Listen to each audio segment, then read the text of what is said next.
তার দল সরকার গঠন করার আগে যা বলেছে, একসাথে মিলে আমরা যা আলোচনা করলাম, সরকার গঠন হওয়ার পরে কিংবা নির্বাচনের পরেই 180 ডিগ্রি অ্যাঙ্গেলে পোল্ট্রি মারছে।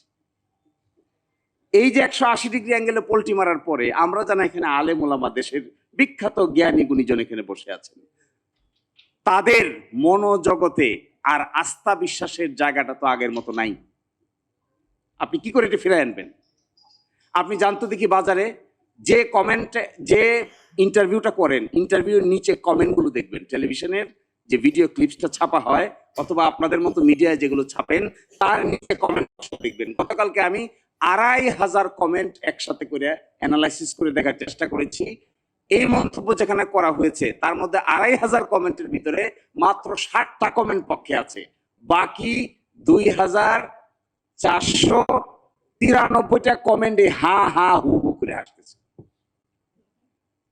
এর অর্থ হলো দিস পিপল বিকাম অবলিভিয়াস। এরা অনেকটা মানে আচ্ছন্ন হয়ে গেছে ক্ষমতার দৃষ্টিতে। মানুষ কি ভাবছে এটা দেখার সময় তাদের হাতে নাই।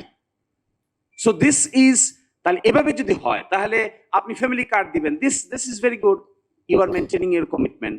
তাহলে জুলাই চার্টার সম্পর্কে কমিটমেন্ট মেনটেন করেন না কেন?